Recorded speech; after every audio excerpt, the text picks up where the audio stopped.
Buongiorno a tutti amici di Angolo Nerazzurro, bentornati sul canale. Andiamo a vedere le ultime in casa nerazzurra dove naturalmente tiene banco la beffa per Palestra. Sembrava tutto fatto per il passaggio all'Inter, è arrivata l'irruzione del Chelsea che direi anche clamorosamente ha beffato la nostra Inter e quindi andremo a fare anche delle riflessioni su come si è svolta questa trattativa, su adesso cosa potrebbe fare l'Inter, quali potrebbero essere le alternative a Palestra. Insomma, come al solito andiamo ad analizzare la situazione in casa Inter a 360 gradi. Iniziamo proprio dalla Gazzetta dello Sport. Naturalmente, come al solito, io vi ricordo anche un bel like al video e l'iscrizione al canale per supportare con due semplicissimi clic. Naturalmente in prima pagina sulla Gazzetta dello Sport troviamo proprio il caso Palestra e si legge la beffa. L'affare con i nerazzurri era ormai in chiusura, ma sono arrivati gli inglesi, raddoppiato l'ingaggio. Giravolta Palestra, niente Inter e Chelsea. Andiamo a leggere all'interno della Gazzetta dello Sport e il titolo è proprio Giravolta Palestra. L'Inter è beffata, se ne va al Chelsea con ingaggio doppio. Troviamo il caso Palestra anche sulla prima pagina del Corriere dello Sport che titola Via anche Palestra, coperto d'oro dal Chelsea 5 milioni netti a stagione. Accordo totale tra Marco e i Blues pronti a garantirne 55 all'Atalanta. E ovviamente troviamo anche all'interno del Corriere dello Sport dove si legge Palestra Chelsea, clamoroso finale al terzino 5 milioni per 5 anni. All'Inter non è bastato aumentare l'offerta a 50 milioni per battere la concorrenza. Tutto sport si spinge anche oltre e leggiamo il Chelsea soffia Palestra, Marotta vira su Nico Paz. L'esterno pareva un passo dall'Inter, ma l'offerta dei Blues con un super ingaggio fa tramontare l'affare. Partiamo un attimo dalla situazione per Marco Palestra. Ieri praticamente sembrava tutto apparecchiato per la fumata bianca, tanto è vero che anche i principali siti sportivi, le testate affidabili, i vari Fabrizio Romano in primis parlavano di dettagli da limare ed in effetti era quella la situazione. È arrivata l'offerta del Chelsea, quasi come un fulmine a ciel sereno, oserei dire, che ha proposto 55 milioni più la percentuale sulla futura rivendita all'Atalanta e 5 milioni di parte fissa più bonus al calciatore, praticamente raddoppiando quella che era l'offerta dell'Inter, 2 milioni e mezzo a salire, tra l'altro per una durata del contratto di 6 o 7 anni, ecco si parla di una durata anche più lunga rispetto a quella che proponeva l'Inter. Come avevo sottolineato più volte, era una trattativa in cui il tempismo era fondamentale, per due ragioni principali. La prima, quella che poi si è verificata, come avevo detto già qualche settimana fa, era importante chiudere in fretta perché altrimenti era facile che sarebbe arrivata un'offerta dalla Premier League e purtroppo contro i club di Premier una squadra di Serie A non potrà mai competere dal punto di vista economico. Abbiamo visto l'Inter comunque era andata già oltre ciò che di solito, già oltre diciamo così i paletti che ha di solito nel calciomercato, era andata oltre anche ciò che ci aspettavamo, arrivando a 50 milioni complessivi. Arriva il Chelsea, ne offre di più all'Atalanta e raddoppia l'ingaggio dell'Inter per Palestra. È chiaro che così diventa una lotta impari. E poi c'è l'altro aspetto, perché il tempismo è fondamentale anche sulle alternative a Palestra, perché chiaramente adesso quando l'Inter andrà ad approcciare un esterno è probabile che il prezzo possa aumentare. Io feci l'esempio dell'estate dove ci fu il grande rifiuto di Lukaku. L'Inter rompe praticamente la trattativa per riportare Lukaku a Milano, ogni calciatore, ogni attaccante sul quale l'Inter provava ad approcciare aveva un costo esagerato per le qualità del calciatore. Si partiva sempre dai 30, 35, 40 milioni, ecco, dove poi alla fine l'Inter virò su Arnautovic che fu, diciamo, un'alternativa a basso costo, anche se poi per costo-rendimento non fu neanche così basso il costo, ecco, per il rapporto. Diciamo che la prima situazione già si è creata, quella del Chelsea che ha fatto irruzione sulla trattativa. Speriamo che non si verifichi anche la seconda con i prezzi degli altri esterni che tenderanno a salire. Parlando di tempismo, è facile prendersela coi nostri dirigenti, dire l'Inter ha tirato la trattativa troppo per le lunghe e quindi ha delle colpe nell'aver perso Palestra. Che potrebbe anche essere vero, però facciamo delle riflessioni, cerchiamo di analizzarla anche in maniera un tantino più razionale, perché è chiaro, la prima reazione, vista la delusione, e sono il primo ad essere deluso dall'esito della trattativa, tra l'altro ecco, si parla ancora di un 1% di un Palestra che potrebbe optare per l'Inter, però insomma sembra tutto apparecchiato. Sono il primo ad essere deluso, però non dobbiamo neanche avere reazioni così distinto. Se riflettiamo un attimo, in questa situazione, ad eccezione dell'Inter, ci guadagnano tutti. L'Atalanta guadagna di più perché ottiene 55 milioni più percentuale sulla futura rivendita, ci guadagna di più il calciatore perché passa dai 2 milioni e mezzo offerti dall'Inter ai 5 più bonus del Chelsea, e naturalmente ci guadagna di più la gente. Anche nei tempi che si sono poi prolungati praticamente di una settimana, se non 10 giorni, da quando è arrivato l'ok, ecco, da quando c'è stata l'intesa con l'Atalanta. Ecco, siamo sicuri che la settimana, diciamo così, che è passata tra l'intesa e quando stavano per finalizzare l'accordo sia colpa dei dirigenti dell'Inter?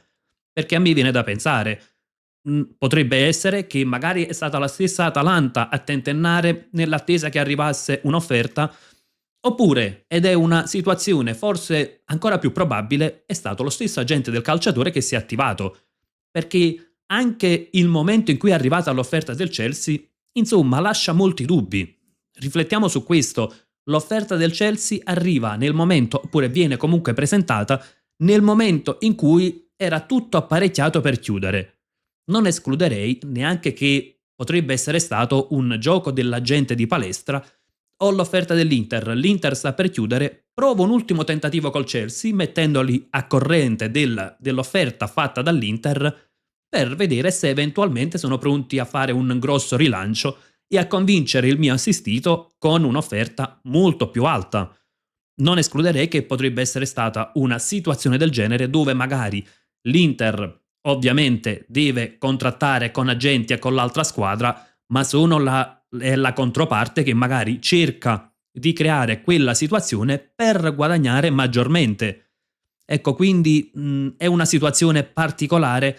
Non so se tutte le colpe del mancato affare possono essere date alla nostra dirigenza o alla nostra proprietà, che comunque aveva avvallato l'offerta da 50 milioni complessivi, che aveva comunque, ecco, accontentato l'Atalanta, che aveva trovato l'accordo con l'Atalanta, era sufficiente per la società bergamasca. A questo punto, però, è chiaro che l'Inter deve andare oltre Palestra, perché il mondo degli esterni non finisce certo a Palestra. E con questo non intendo sparare a zero sul calciatore, oppure dire che non era necessario, dire che possiamo trovarne uno più forte semplicemente perché non è arrivato. Sarebbe, ecco, un po' ipocrita da parte mia. Palestra tecnicamente secondo me rappresentava ciò che meglio poteva sostituire Dumfries, non per le stesse caratteristiche ma per le qualità, perché era già abituato a fare il quinto. E la cosa che, diciamo così, brucia maggiormente, lascia maggiormente delusi, è che magari non è stata una scelta quella di lasciare Palestra perché i costi erano troppo elevati e quindi si va a puntare su altro. Brucia il fatto che praticamente Palestra era ad un passo dall'Inter, si dava già l'accordo per concluso soltanto da formalizzare, e adesso l'Inter si trova spiazzata. Adesso bisognerà puntare un calciatore probabilmente diverso da Palestra, e c'è il rischio che naturalmente le altre squadre sanno che l'Inter stava per investire 50 milioni su Palestra, sanno che c'è una disponibilità, sanno anche che c'è un'esigenza immediata di prendere un quinto, e quindi chiaramente rischiamo di pagare qualcosa in più le alternative. Su Tutto Sport prima abbiamo letto anche Marotta vira su Nico Paz. Telefonato a Perez per avere dal Real il giovane talento del Como. I nerazzurri vogliono darlo a Kivu. Adesso viene naturalmente spontaneo pensare, ok, è saltato Palestra, automaticamente andiamo a prendere Nico Paz, è praticamente un investimento simile. Per Palestra erano 50 milioni bonus compresi, per Nico Paz il Real ne chiede 60, quindi insomma si può trovare la quadra con lo stesso investimento di Palestra. Al di là del fatto che va atteso l'esito dell'incontro tra Real Madrid e Como, però occhio a pensare, ok, allora dirottiamo l'investimento su Nico Paz, portiamo a casa il talento argentino e quindi siamo tutti contenti. Dal punto di vista mediatico probabilmente sì, nel senso che se oggi OH3 dice ok, abbiamo perso Palestra e con gli stessi soldi andiamo a prendere Nico Paz, magari riceverà poche critiche perché si dice ok, comunque l'investimento l'ha fatto, ha soltanto dirottato i soldi su un altro calciatore ed è un calciatore che accende la piazza. Il punto però è un altro. Nico Paz ad oggi è un in più all'Inter, è un sogno. Un in più non nel senso che sarebbe superfluo, nel senso che non c'è necessità immediata di prendere Nico Paz, mentre il quinto a destra rappresenta un'esigenza. E ad oggi l'Inter, secondo me, non può spingersi a spendere 60 milioni per Nico Paz senza ancora sapere quanti ne dovrà spendere per il quinto.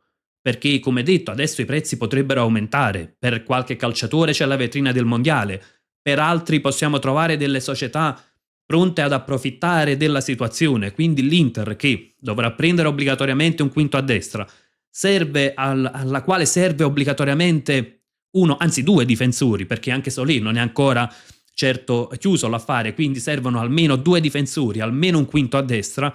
È chiaro che deve anche valutare bene l'investimento su Nico Paz per non rischiare poi di trovarsi, ecco, con un quinto che possa essere non all'altezza della situazione.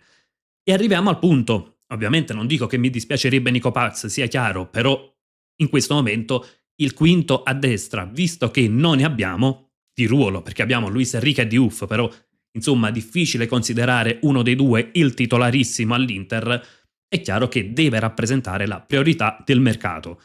E quali potrebbero essere le alternative? Perché Tutto Sport fa anche qualche nome. E leggiamo le alternative: Ndoye e Cambiaso. Sfumato Palestra, ecco chi può arrivare al suo posto. Diciamo sono due alternative che io scarterei. Cambiaso non mi dispiace come calciatore, però se dovesse arrivare magari a fare la riserva, al di là poi degli affari con la Juventus che molti di voi non farebbero e sul quale sono anche d'accordo, perché poi potrebbe significare sbloccare comunque il mercato della Juventus, dare una mano ad una concorrente, ad una rivale storica, quindi su questo posso anche essere d'accordo. Come calciatore a me Cambiaso non dispiacerebbe, ma da alternativa, perché lui può giocare a sinistra e a destra, usa bene entrambi i piedi, seppur non è proprio un ambidestro, e sulla destra tende a dare meno ampiezza, tende ad entrare più all'interno del campo. Quindi, insomma, sostituire Dumfries con Cambiaso è un passo indietro. C'è il nome di Ndoye, che è stato spesso accostato all'Inter e del quale oggi parla anche Tutto Sport. Il problema con Ndoye qual è? Che non ha un costo limitato, perché comunque si parla di 35-40 milioni, magari si può imbastire una trattativa con Frattesi, non è da escludere, però a quel punto ci troveremmo tre calciatori utilizzabili come quinto a destra, tutti adattati, perché tutti nascono in altre posizioni del campo. Ndoye e Luis Enrique sono degli esterni d'attacco che sarebbero adattati a fare i quinti. Diouf è un centrocampista adattato. Sarebbe una situazione, secondo me, molto pericolosa a quel punto. Le altre alternative quali sono? Tutto Sport fa il nome di Dodò, di Norton Caffey, e io ci aggiungo anche quelli di Coyote, che è stato comunque accostato all'Inter nelle settimane scorse, e quello di Gueladoué, che non è stato accostato all'Inter, però insomma è un calciatore interessante. A questi nomi aggiungo anche un nome che ho fatto io qualche settimana fa, è quello di Guibairo Red del Feyenoord. A questo punto, secondo me, l'Inter deve decidere che tipo di quinto andare a prendere. Se prendere un profilo simile a Dumfries, se prendere un profilo un po' più equilibrato, oppure prendere un profilo completamente diverso da Dumfries, puntando magari più sull'aspetto tecnico. Dodò l'escluderei perché parliamo di un calciatore di 1,66 m, insomma, in fase difensiva significherebbe rischiare tantissimo, e già il quinto a sinistra non è eccezionale difensivamente. Poi ci sono gli altri nomi. Guibairo Red sarebbe un calciatore per cambiare il modo di giocare, perché è più un terzino di spinta, è più un terzino bravo anche tecnicamente, parte come esterno della difesa a 4, quindi è sì la fase difensiva, ma non è molto grosso fisicamente, quindi non ha esplosività fisica. È comunque un calciatore di 1,75 m se non vado errato, qualcuno riporta 1,80 m, però insomma non ha una grande esplosività fisica. Le altre alternative, Norton Caffey, Gueladoué e Coyote, rappresentano comunque in un certo senso dei dubbi, nel senso che Gueladoué è quello più equilibrato, che abbina fisicità e tecnica, però è più un terzino della difesa a 4, non è un calciatore che magari può darci la sensazione di essere già un quinto, però può diventarlo. Magari come ha fatto il processo, come fece il processo lo stesso Dumfries, che quando arrivò inizialmente fece un po' di fatica tattica perché chiaramente non era un quinto, però poi si è adattato benissimo. Guela 2 sarebbe il profilo più equilibrato per abbinare fisicità e tecnica, che andrebbe dato solo il tempo di ambientarsi nel contesto tattico, nel ruolo del quinto. E il costo immagino che possa essere intorno ai 30, forse 35 milioni, non penso di più. Calciatore in forza allo Strasburgo, guadagna pochissimo, se non vado errato non arriva ad 1 milione di ingaggio annuale, quindi potrebbe rientrare nei parametri dell'Inter. Gli altri nomi c'è quello di Norton Caffey, che è un calciatore che ha sì esplosività fisica, ha tanta corsa, e a gennaio, se qualcuno, ecco, per chi segue da più tempo il canale, io avevo ipotizzato anche di prenderlo, ma eventualmente al posto di Luis Enrique. Se fosse partito il brasiliano, ecco, Norton Caffey poteva essere una riserva affidabile, perché magari non toccava stravolgere il modo di giocare che avevamo con Dumfries, perché magari è un calciatore che qualcosa di positivo l'ha fatto vedere. Il punto è che ad oggi non serve una riserva, il punto è che ad oggi all'Inter serve un titolare, e passare da Dumfries a Norton Caffey, insomma, significa fare un passo indietro, quindi diciamo che il nome di Norton Caffey lo metterei più in secondo piano.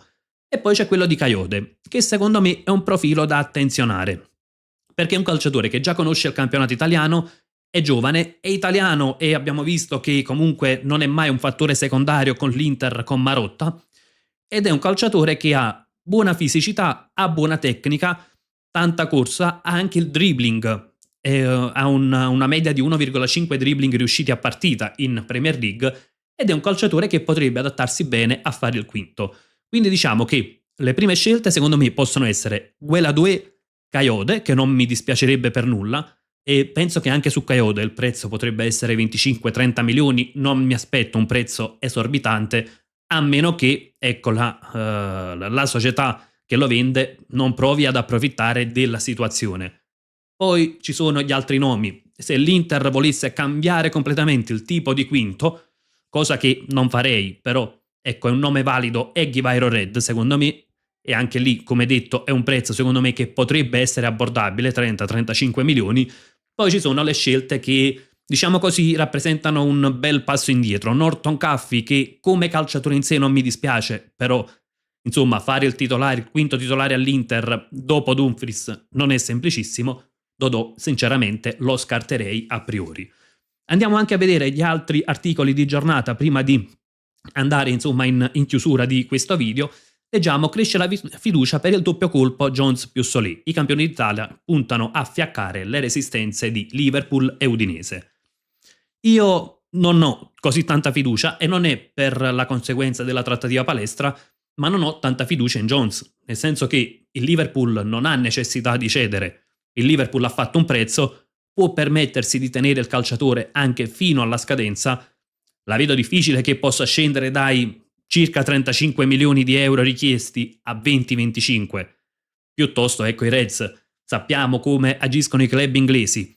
Fanno un prezzo, è difficile che facciano grosse trattative perché non ne hanno bisogno. Quindi Jones anche non lo vedo un affare semplicissimo. Tra l'altro, come dicevamo anche ieri, se l'Inter puntasse davvero Nico Paz, Jones diventerebbe superfluo sia sotto l'aspetto economico, l'Inter non potrebbe permetterselo, sia sotto l'aspetto proprio della quantità di calciatori in rosa. E c'è poi l'altro punto, ed è quello di Solé. Su Solé sono, diciamo così, un po' più ottimista, perché chiaramente la distanza con l'Udinese è minima, la formula vantaggiosa c'è, il prestito oneroso con obbligo di riscatto, insomma lì mi aspetto che la fumata bianca effettivamente possa arrivare. E il punto è che però poi non basta solo Solé in difesa, serve un altro difensore, e occhio anche lì alla scelta. Quindi è un Inter che in questo momento si trova un po', ecco, con tante scelte da fare, e c'è bisogno di ragionare bene sugli investimenti che andranno fatti. Andiamo anche con l'ultimo articolo, o meglio gli ultimi due articoli di giornata. Leggiamo sulla Gazzetta dello Sport: da cedere Frattesi e rientri dai prestiti, Nottingham sul Romano, Pavard, Aslani e Kinsammiro tornano ma vanno piazzati. E sullo stesso tema scrive anche il Corriere dello Sport: Frattesi, bussa il Nottingham più della Juve, pronti 25 milioni. Chiaramente l'Inter è impegnata anche sulle cessioni. Il nome di Frattesi è il primo ed è forse anche quello più semplice da cedere. Tra i 25 e i 30 milioni è il prezzo che chiede l'Inter, il Nottingham sarebbe pronto. La Juventus, che forse avrebbe la preferenza del calciatore, è un po' più in secondo piano, perché lì si parla più di uno scambio, l'Inter vuole monetizzare, quindi insomma è molto più probabile che l'affondo arrivi dal Nottingham. E poi ci sono gli altri nomi, i calciatori che chiaramente possono rappresentare un tesoretto, ma non sono semplici da cedere. Akin Samiro, che l'Inter valuta circa 10 milioni e sul quale c'è interesse, ma soprattutto Aslani e Pavard. Due casi molto spinosi che, se l'Inter riuscisse a risolvere, potrebbe sbloccare il mercato su più fronti, però insomma sono casi molto particolari e il rischio, secondo me, è che almeno uno dei due possa finire per partire nuovamente in prestito, non portando così quel tesoretto che si aspetta l'Inter. Ragazzi, aspetto anche le vostre considerazioni nei commenti, sia sulla trattativa per Palestra ormai praticamente sfumata, sia secondo voi, ecco, di chi sono le colpe? È stato più un gioco della gente, magari, come ho ipotizzato io, oppure colpe dei nostri dirigenti che hanno atteso troppo per chiudere l'affare? E soprattutto adesso su chi puntereste? Insomma, come al solito, confrontiamoci nella sezione apposita su tutto ciò che riguarda la nostra Inter e come sempre io vi lascio proprio con un gran bel Forza Inter.